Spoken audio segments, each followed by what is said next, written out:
By all accounts, it was a stunning political victory. Turkey's incumbent President Recep Tayyip Erdogan's Justice and Development Party, or AKP, regained the majority it lost in June.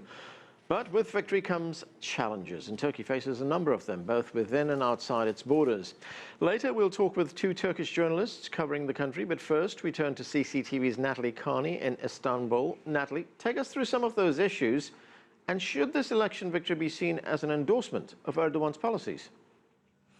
Well, really, to start off, stability was sort of the main driving factor that brought in more than 4.5 million votes for the AKP in this election, compared to the elections we saw back in June, which failed to give them a one-party majority.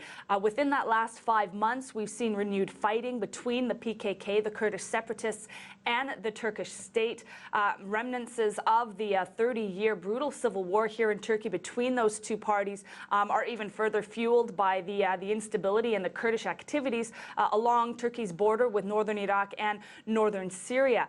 As well, we've also had 2 suicide bomb attacks here, going as far as the Turkish capital, Ankara, which has killed more than 130 people. And those 2 attacks are being blamed on ISIL insurgents within the country. So first and foremost, people were really looking for security in Turkey. So that was one reason why a lot more votes were given to the AKP. The AKP, of course, have joined in with the U.S.-led coalition against ISIL and are also cracking down on ISIL insurgents here within the country. However, critics are saying that that still is not enough. So that's going to be one big challenge ahead for the AKP.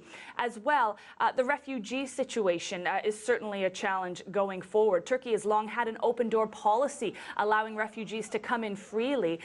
But those numbers are increasing monumentally day by day. And now we're also seeing the EU putting much further pressure on Turkey to stop their continuation over to Europe. Turkey has already spent upwards of $8 billion taking care of more than 2 million refugees inside Turkey.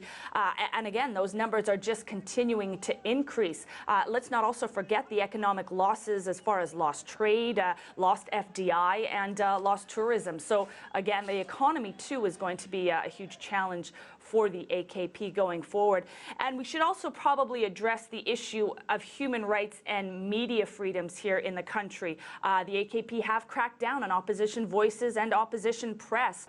And the European Commission have also recently released a report urging Turkey to lift restrictions on media freedoms, respect human rights, and relaunch peace talks with Kurdish militants. So altogether, while the AKP were able to pull in just under 50% of the votes this election, this round, a lot of it stemmed from people that are simply disheartened with the current situation here in Turkey and see the AKP really as the only party that can truly bring back stability to Turkey, even if they're not traditionally AKP supporters.